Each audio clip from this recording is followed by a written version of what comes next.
good afternoon, everyone. Good morning to the people on the West Coast. My name is Nate Seitz. I'm the Guzmer Technical Sales Manager and Brewing Market Specialist. And today we're going to be talking about the Hamilton Beverly DO meter. So here's the agenda we're going to be covering today. So I'll give a brief overview of the Guzmer and Hamilton companies. We'll jump into the Hamilton Beverly DO meter, talk about some typical sample points as well as typical DO values. We'll go through some general tips in using portable and analytical instruments, discuss the calibration required for the Beverly, and then we'll go into some troubleshootings. So then at the end, if you type your questions into the Q&A box, we'll be able to address those at the end. And before we get kicked off, I just want to give a big thanks to our digital marketing manager, Peter Stenfort, who's going to be monitoring the Q&A in the background as well.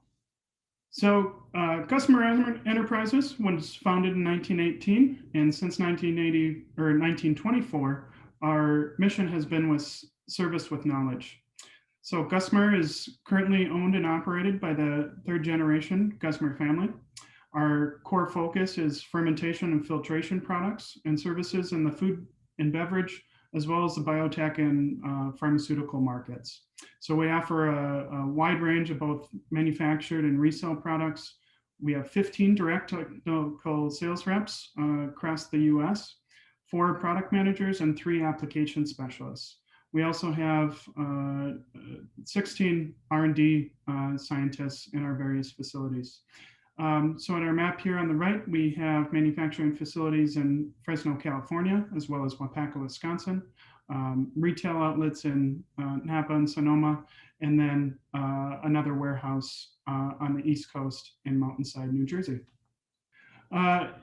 After the presentation today, if you have any further questions or would like a quotation on the Beverly or any of our products, please check out our website, guzmerenterprises.com. Click on the Find a Rep section at the top, type in your information, and you'll be connected with the contact info for your local technical sales rep. And I just want to give a brief overview of the Hamilton company. So Hamilton has been focused on the manufacturing of precision devices for over 60 years. Since 2014, Guzmer Enterprises has been the distributor for Hamilton's beverage applications, and we're the sole distributor across the US and Canada. Throughout the series of webinars we're going to do on Hamilton process sensor technology, 4 in total, we're going to be covering a wide range of sensor technology that Hamilton offers.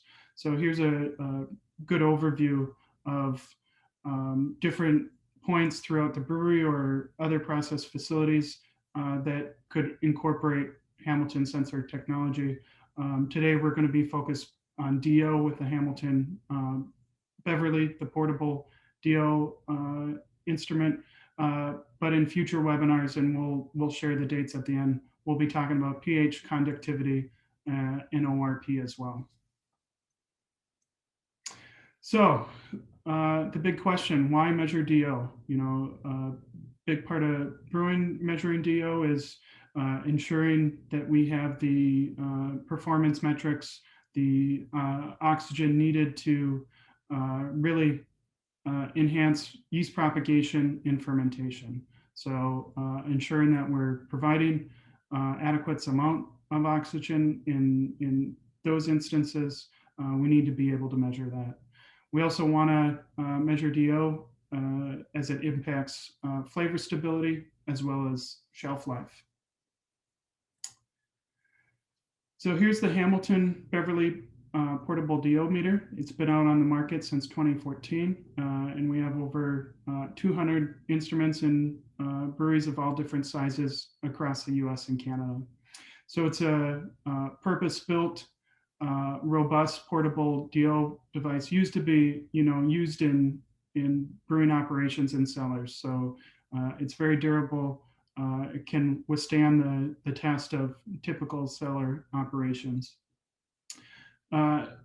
the measuring range is unique in terms of portable DO meters out on the market. It has a very wide range sensor capability. So 25 ppm, so for your high range sensor needs, all the way down to 20 ppb, so in your low end. And we'll go through some of the various sample points as well as typical DO ranges in those sample points.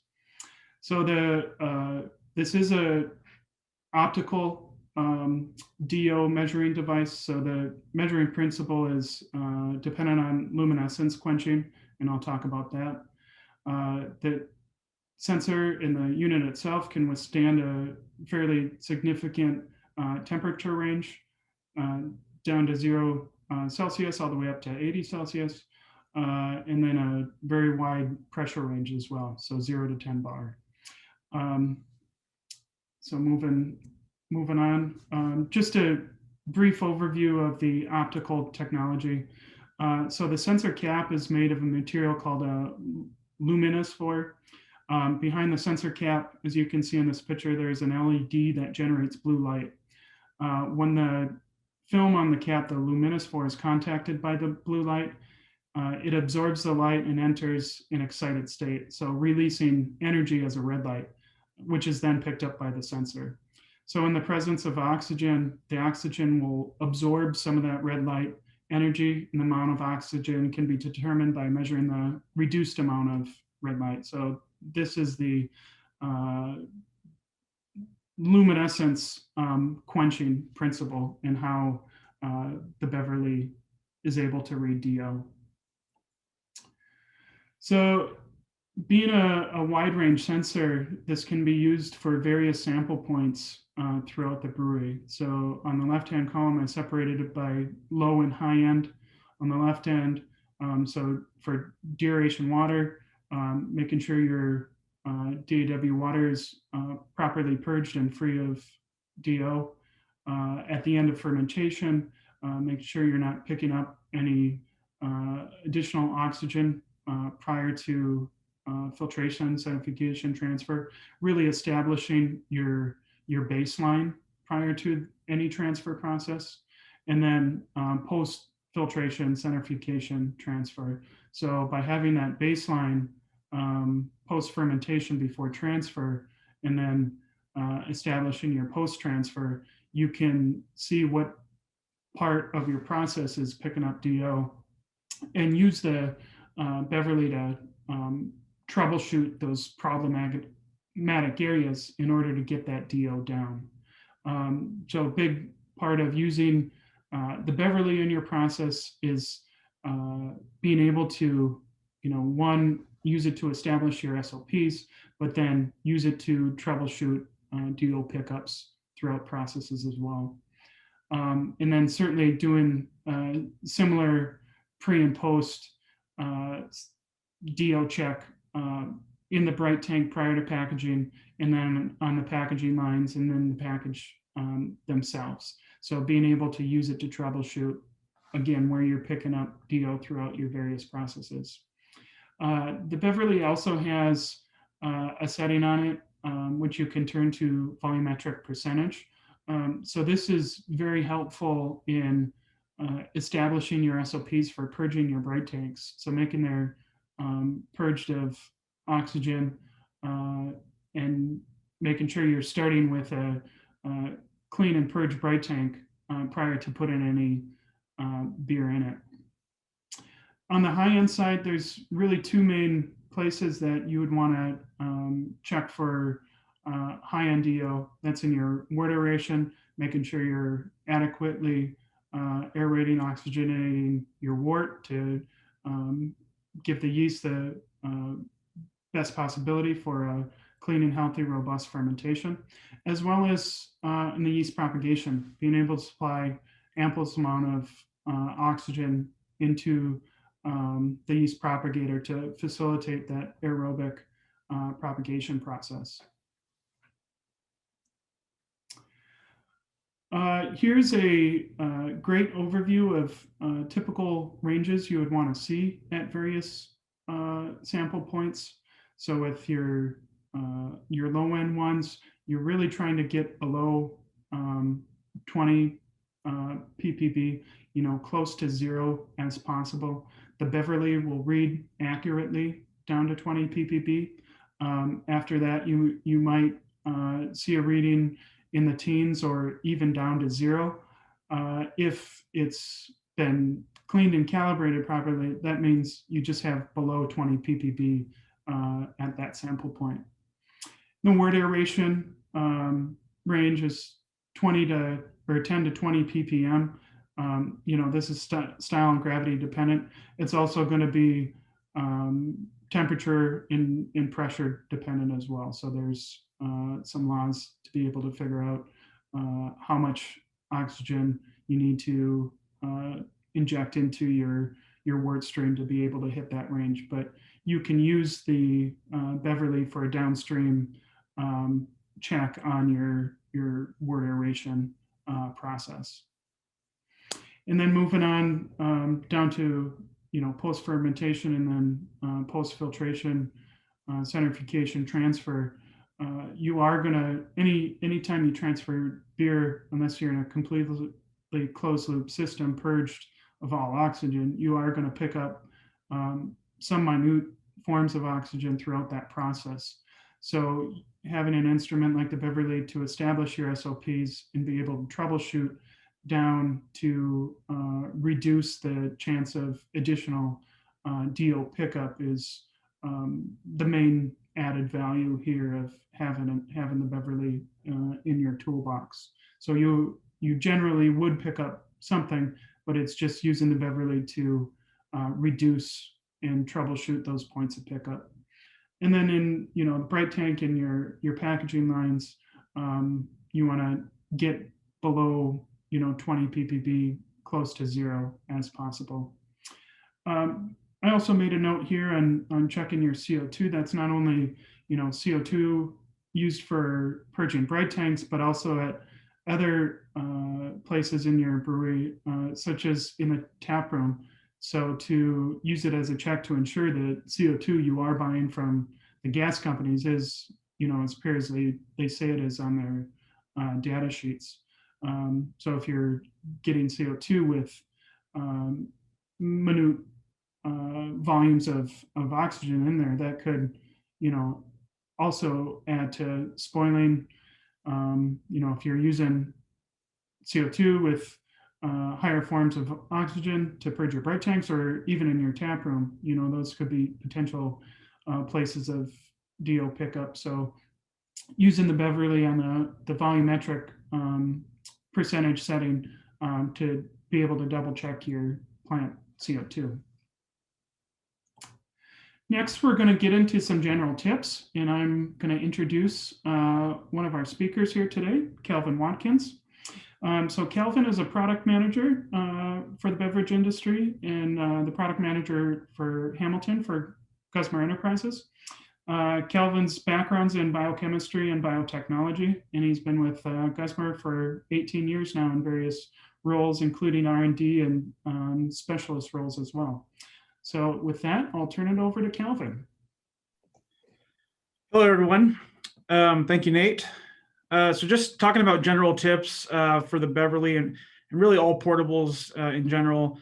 Zwickle connection is recommended to connect to the tank. It's easy. It's portable. It's one of the most common connections on your tank. So we always recommend a Zwickle type connection. Perlick sells them. We sell them also, the Perlick brand. So that's what you would connect to your tubing for your inlet side of the portable. When you're using a portable like the Beverly, the temperature of the unit must be in equilibrium to the temperature of the product, and that's because the device uses a temperature correction when it's calculating that oxygen. So if you take a room temperature Beverly and then hit it with cold beer, or if you have a cold Beverly and you hit it with wort, you definitely want to wait until the device has reached the temperature of the product in order to get a good reading. The time it takes to test is typically about a few minutes if the device is indeed at temperature equilibrium. So one trick you can do is to store your Beverly in a cold room, or you could even flush it with some ice water prior to measuring cold. Um, but once that Beverly has reached equilibrium, it should only take about a minute or two to get a reading. Typically, that's about a liter or a couple liters of product. What you can also do too is just push the product through the device very slowly. You can either control the flow rate at the tank, or you can use the valve on the Beverly itself to just trickle product through to get the device at the same temperature as the product. So that's a couple things you can do to reduce product waste. That way you're not going through the Beverly at full speed and waiting for the temperature to go down while you're going through gallons of beer. A good idea is always to rinse out the device or back flush it with some water if it sits longer than 2 minutes between tests. So if you check a tank and it's gonna sit around for a bit, I would at least flush it out with some water first. At the end of the day, you definitely want to flush it out with some warm water and then do a cleaning. Typically, you can do what's recommended in the manual is a low concentration caustic cleaning at a medium temperature, and that basically just gets off all of the the organic material that could be sitting in the measuring cell or on the sensor cap. You don't want any material to stay on that sensor cap. We talked about that earlier. We showed a picture of the sensor cap there, and you don't want any material to cake onto that luminophore. So at the end of the day, a cleaning is definitely recommended to keep the cap healthy. And you don't want to use any kind of chlorinated chemicals in the Beverly, and that's just because that active luminophore, that cap that does the optical magic there, that can degrade pretty rapidly if you're using chlorinated cleaners and sanitizers. And even if your city has high chlorine in the water, that could cause some issues as well. So definitely try to stay away from chlorine when you're using the device. So calibrating the Beverly. And this is specifically pertinent to the Beverly itself, just because it has that wide range sensor. All the other portables on the market are sensitive to the low end, but since the Beverly has this wide range sensor where you can do wort, aeration, and bright tanks, basically to get a good calibration on this device, you'll want to do what's called a 2-point calibration. You're going to be doing a slope adjustment and a bias or an intercept adjustment. It's referred to. So for the bias or for the 0 point, you're going to really want to use 99.999, or it's also referred to as 5 nines nitrogen. And that's typically recommended in lieu of CO2, because CO2 typically in the brewery, it's 3 nines, 99.9, or sometimes that's referred to as food grade CO2. And that's really not pure enough when you're trying to take a measurement in the parts per billion range. So 5 nines nitrogen is recommended. As I understand, there is 5 nines CO2, but it's going to be expensive, and it's pretty rare to find. So 5 nines nitrogen is the standard. That'll get you your 0 point when you're calibrating. For the high end, we definitely recommend some certified 0 grade calibration air, which is different than air, in the environment, or air you can get from an air compressor. It's certified 20.9% oxygen air. And that's important because you want your high end, so the Beverly, when you're calibrating the high end on the Beverly, it's setting the point at 20.9% oxygen. And so if you have certified air at that level, that's going to be better to use than, say, an air compressor, where you might either have changes in elevation where you'll have less oxygen, or you might have humidity that could play a part in your oxygen content. So the certified air is definitely the way to go. And then you want a constant flow gas regulator set at 0.5 liter per minute. These notes on the slides here show the NORLab part numbers. So NORLab is a company that is nationwide that sells gas canisters, and they have small ones that are about a foot tall that are portable that you can use to calibrate the Beverly. So those part numbers are listed there for your reference. So yeah, both high and low should be performed consecutively to get a good calibration. Before you calibrate, you definitely want to make sure that your Beverly is cleaned out. You don't want to measure a product and then just rinse it out and then calibrate. Definitely do a cleaning on it, and again, mild caustic followed by a warm or hot water rinse, and then let that sit overnight, because when you let it sit overnight, you allow it to dry out, and then you can hit it with the gas. Moisture in the cell will affect the calibration, so that's why you definitely want it dry. Another thing you can do is just put some moderately high flow rate or high pressure nitrogen through the device and kind of blow some of that liquid out. But dryness is definitely recommended. You want to calibrate the Beverly similar to you want the temperature of the Beverly similar to the gas that you're using. So if your Beverly is at 35 Fahrenheit or something, and your gas is room temperature, you're going to have a bad calibration. So either let the Beverly come to room temperature, use room temperature gas, or if you buy small gas cylinders, that are the ones listed here, you can actually throw your gas cylinders in the refrigerator and then calibrate your Beverly cold. Calibrating it close to product temperature is actually recommended as well. So that's really the best case scenario. You would put your gas cylinders and your Beverly in the fridge, make sure it's dry, and calibrate it cold. For more information, we have a YouTube video that kind of describes the calibration process. It's pretty simple, but you can see it at bit.ly/Beverly DO, and that's capital B on Beverly and capital D and capital O. Some troubleshooting tips for the Beverly. Sometimes folks will use the device and find a 0 reading on it.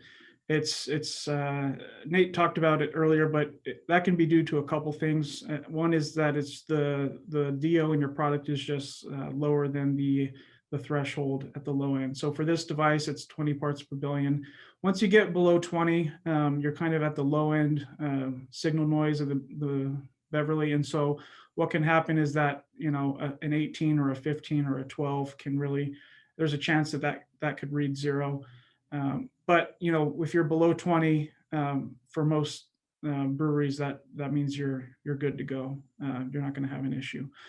Another thing that can happen too is there can be some off gassing while measuring, especially like bright tanks or tanks that were just recently pressurized with CO2. And what can happen is, once you open your tank and the product flows through the Beverly, you can get some foam creation, and that foam can build up in the cell. So what we usually recommend is using the valve on the tank to just really trickle the product through the Beverly. You don't need a ton of flow to go through there to get a good reading. In fact, you only really need half a liter per minute of flow. So use the valve on the tank and just crack it open and let the product flow through slowly to prevent some of that breakout.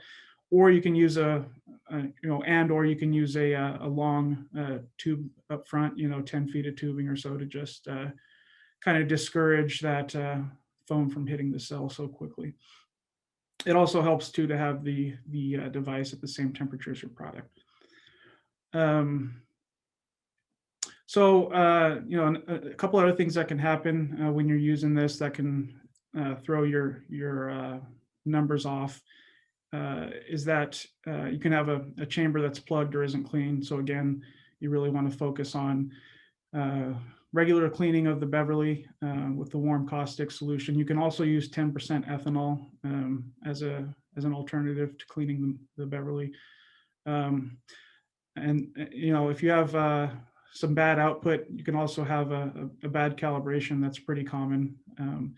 when you're calibrating the machine, you know, one thing to keep in mind too, and this wasn't on the slide, but just make sure your connections are tight. You could have some tubing that might be loose, or tubing that might be punctured, or and you might have a small leak in your flow, and you might not even hear it because it's so loud in the brewery. Just make sure your tubing is integral, and that it's connected well, and your clamps are nice and tight. Then another reason you could have some bad output from the Beverly is that the sensor cap is old and just needs to be changed. So the sensor cap is consumable. It's easy to replace. You take the back off, you pull the sensor out, and it's just a screw-on cap. Typically, you want to replace those every 6 to 12 months or so as needed to make sure that your Beverly is in tip-top shape. And once you replace the cap, you definitely want to do a recalibration. So with that, we'll open it up to questions. We'll bring Nate back on, and Jeff Tosio from Hamilton on as well to answer your questions. Again, please type your questions in the Q&A section at the bottom there. And we'll Afternoon. Questions answered. Yeah, thank you, Calvin. And as Calvin mentioned, Jeff Tosio from Hamilton Company is with us today to answer questions. So Jeff is the OEM beverage manager for Hamilton. He's been working with processor technology for over 25 years now, so a wealth of knowledge behind him. So with that, Peter, what's our first question today? So we have a couple of questions. The first question is, how long should it take to achieve a stable DO reading? It's taking at least 15 minutes and we're wasting a large amount of beer getting into stable reading.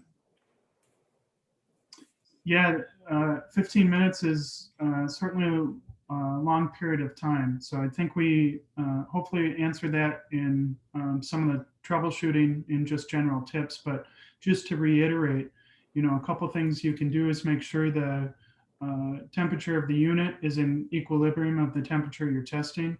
So if your unit's sitting out in a hot, humid environment, it is going to take some time to get an accurate reading when you hook that up to 32, 33 degree beer. You can flush cold water through it.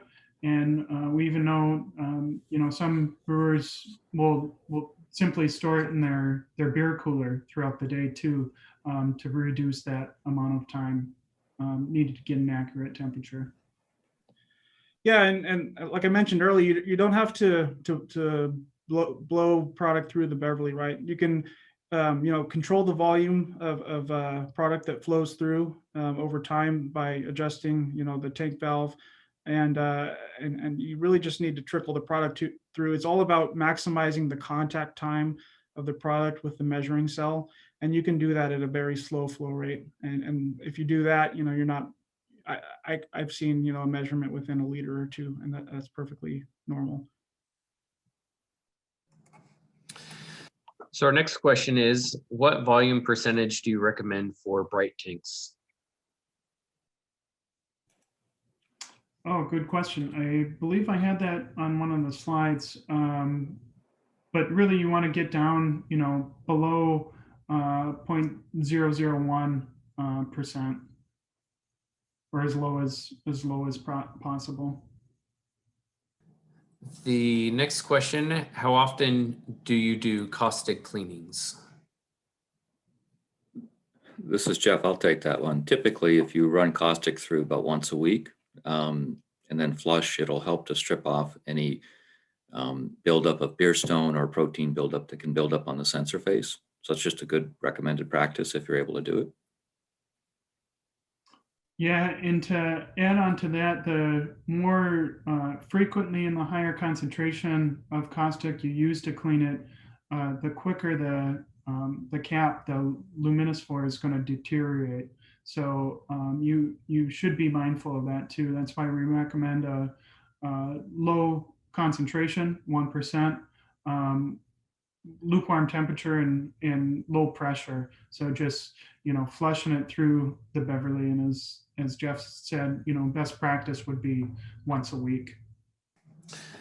Our next question, we would always like our beer to be below 20 ppb in the bright tank before packaging. How do I tell if this reading is correct or if the instrument isn't working properly? I think in terms of the range that you'll see an accurate reading, as you said, it's 20 ppb and above. I think below that, you may still get a reading, but I don't think the unit's going to necessarily hold accuracy from the vantage point of what's published. So you may get a reading that's, again, that's repeatable, but as Calvin indicated earlier, that the signal itself may drop out because the unit's trying to look at a low range in terms of measurement and noise and whatnot, and what the electronics is seeing. Yeah, one way you can do a QA on your device too is after you calibrate it, go ahead and take your certified air, your 20.9 oxygen, and just set it to measurement mode and put the oxygen through there. Change it to percent, the reading to percent on your Beverly, and just see if you're on that 20.9, plus or minus a 0.1% or so, and you should be there.